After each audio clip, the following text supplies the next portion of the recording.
que outros possam viver.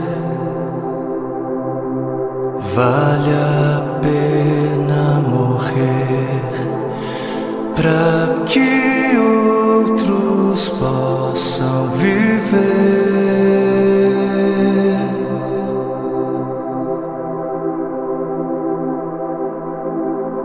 Para que outros possam sorrir. Vale a pena chorar para que outros possam viver.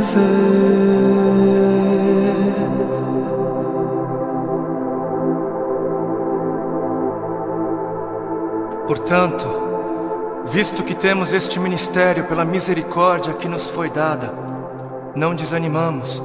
Antes, renunciamos aos procedimentos secretos e vergonhosos, não usamos de engano, nem adulteramos a palavra de Deus. Ao contrário, mediante a clara exposição da verdade, recomendamo-nos à consciência de todos diante de Deus. Pois não pregamos a nós mesmos, mas a Jesus Cristo, o Senhor, e a nós como escravos de vocês por causa de Jesus. De todos os lados somos pressionados, mas não desanimamos. Ficamos perplexos, mas não desesperados. Somos perseguidos, mas não abandonados. Abatidos, mas não destruídos. Trazemos sempre em nosso corpo o morrer de Jesus, para que a vida de Jesus também seja revelada em nós.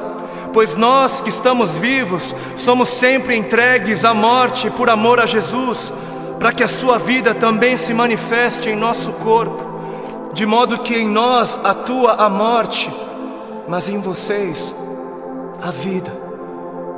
Por isso não desanimamos, embora exteriormente estejamos a desgastar-nos, interiormente estamos sendo renovados dia após dia, pois os nossos sofrimentos leves e momentâneos estão produzindo para nós uma glória eterna que pesa mais do que todos eles.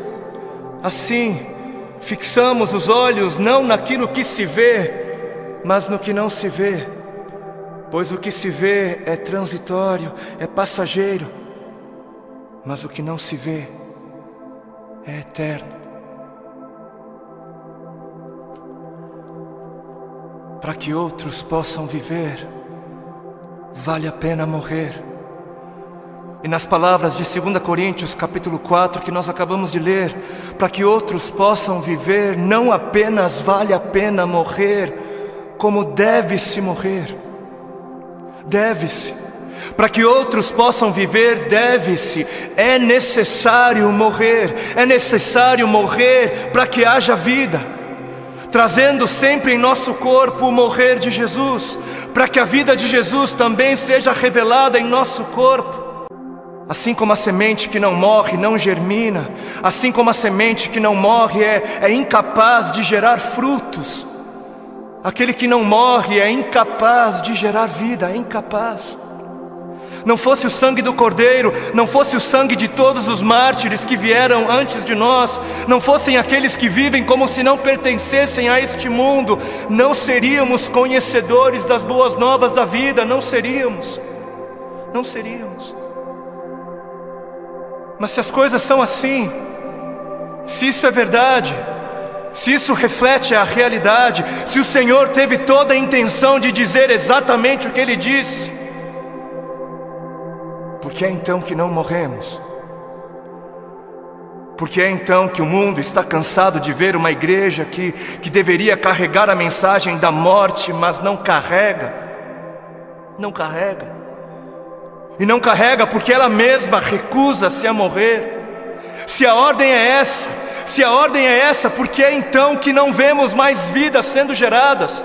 Nações sendo alcançadas em meio à voluntária entrega da vida por parte daqueles que se dizem cristãos. Por quê? Por quê?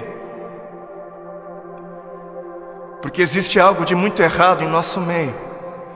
Existe algo de muito errado em meio àquilo que chamamos de Evangelho do Reino de Deus. Evangelho do Reino de Deus, não o Evangelho do Reino dos homens para os homens, não o Evangelho do Reino desta terra para esta terra, não o Evangelho do seu reino para você mesmo, para o seu próprio benefício, mas o Evangelho do Reino de Deus para o benefício de Deus.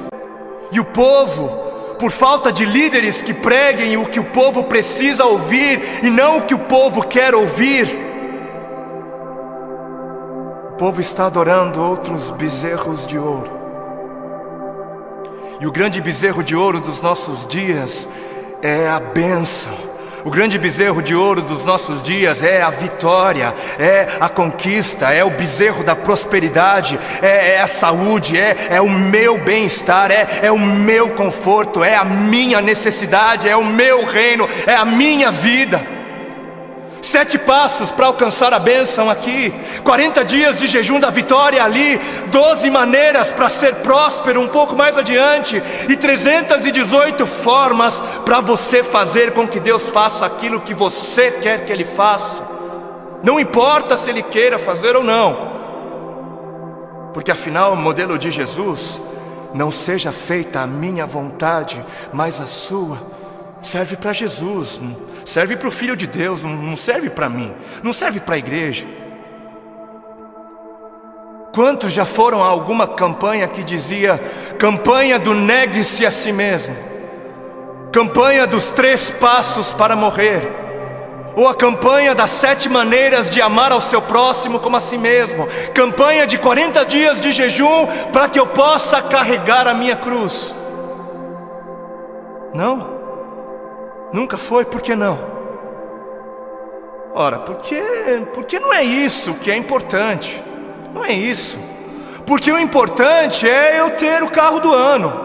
Porque o importante é eu ser abençoado. O importante é eu mostrar o quão abençoado sou. Preciso mostrar, eu preciso mostrar. Porque afinal de contas, se ando de carro importado, é porque Deus me deu, né? Deus me deu. Porque é muito óbvio que Deus está muito mais preocupado com o meu ego. Eu sou tão espiritual e abençoado que é muito óbvio para mim, e é muito óbvio só para mim, que Deus está mais preocupado em colocar dinheiro nas minhas mãos para que eu possa comprar coisas caras e tolas, do que está preocupado em colocar recursos sob os meus cuidados para que eu possa de alguma maneira aliviar a dor dos aflitos. Porque Deus é tão bom para mim, Deus é tão sábio, Ele é tão misericordioso, que Ele prefere que eu compre para mim o meu 100º par de sapatos. Porque o importante é eu encher o meu celeiro até onde der.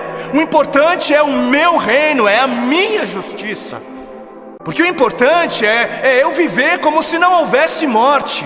E Deus que me livre de pensar em morte. Que está escrito na palavra de Deus em Marcos, no capítulo 8 e Mateus 16. Então Jesus começou a ensinar-lhes que era necessário que o Filho do Homem sofresse muitas coisas e fosse rejeitado pelos líderes religiosos, pelos chefes dos sacerdotes e pelos mestres da lei, fosse morto e 3 dias depois ressuscitasse. Ele falou claramente a esse respeito. Então Pedro, chamando-o à parte, começou a repreendê-lo.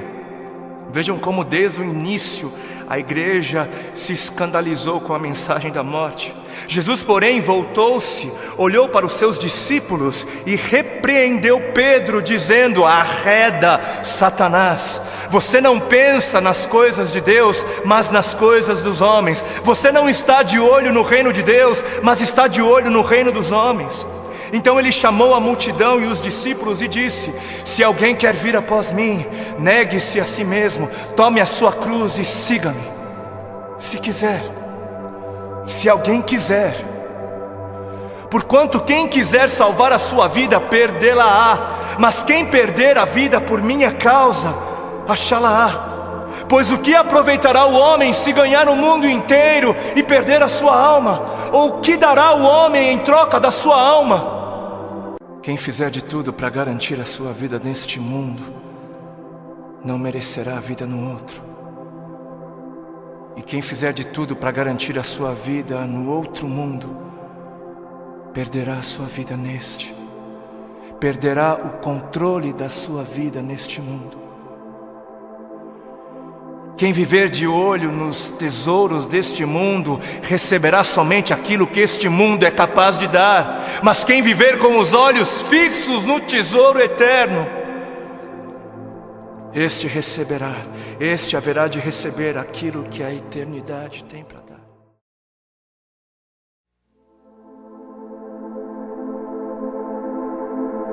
Para que outros possam viver, vale a pena morrer. Para que outros possam viver,